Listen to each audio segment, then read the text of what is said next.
There are no limits. There are only plateaus, and you must not stay there. You must go beyond them. Bruce Lee. My friends, each and every day, we push through these charts. We look to get better and better, learning by doing. Let's jump in here and see where we are. We are green on everything except the NASDAQ 100. It pulled back about 0.5%. Let's jump first into the S&P 500, and it's about flat.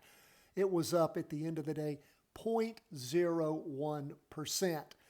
And you can see here on the half-day chart, we see little red candles now. Again, it did not end up going down overall on the day. These are Heiken Ashi candlesticks. We look at our two-day chart.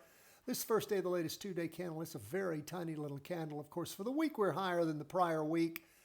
Don't see anything knocking it out of the park in the volume so far, either in the two-day or the weekly.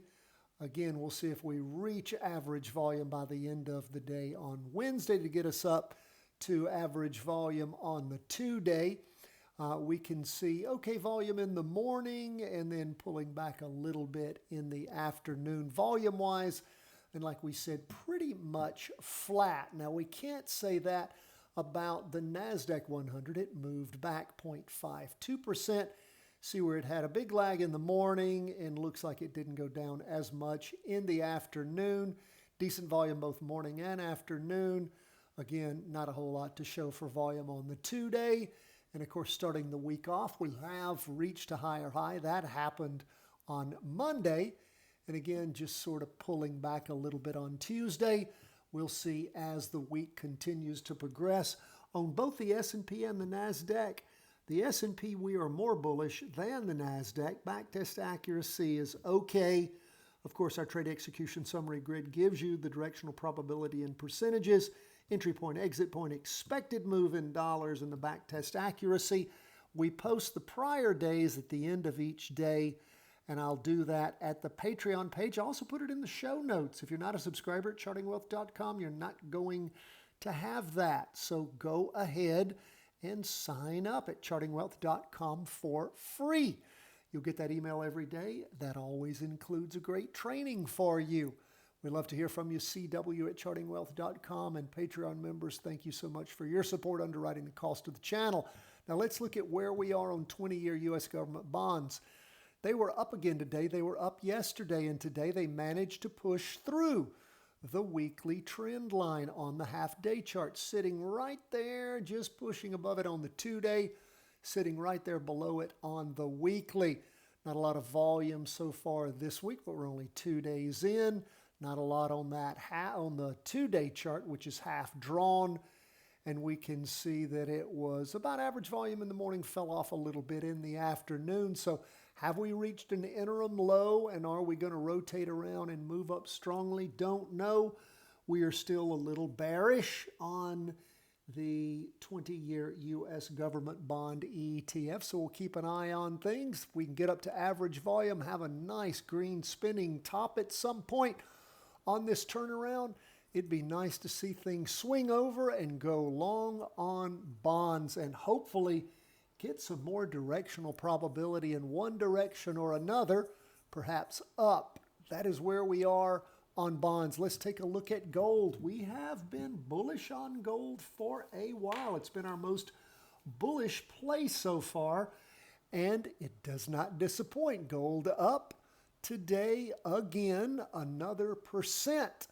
And of course, we've seen gold as it slid along there on Tuesday and Wednesday and Thursday and Friday of last week, starting to move up on Friday morning and then bounding up on Monday, up again on Tuesday. Gold catching a little bit of fire. Our backtest accuracy is okay. And of course, again, on that trade execution summary grid, you can see the expected move that we have there before we start encountering some real resistance. That's decent. And of course, we are and continue to be long on gold. Lastly, we'll take a look at Bitcoin. We've been long on Bitcoin. Remember, the number one most bullish thing we've been on here lately has been gold, followed by a tie for the S&P 500 and 20-year U.S. government bonds. Then the NASDAQ 100, I'm sorry, not 20 years government bonds. The tie in second place is for S&P 500 and Bitcoin, HODL. We're only bearish on 20-year U.S. government bonds. And again, the Qs, we're somewhat bullish on. Again, it's a little more than a coin toss, but nothing to write home about. But let's look at where we are on Bitcoin. Up for the day, 2.18%, forgive me. And again, haven't reached the high of last week. The volume's looking okay on the 2-day. We could see a little more there.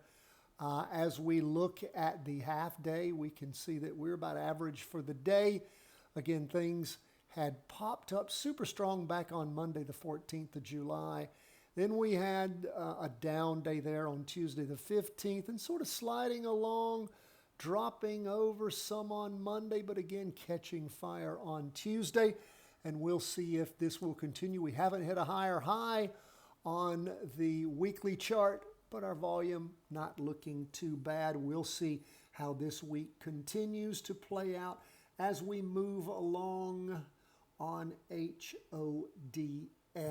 My friends, we'd love to hear from you. If you have any questions, problems, concerns, please don't hesitate to reach out to us, cw@chartingwealth.com. God bless. All the best from the whole team at Charting Wealth.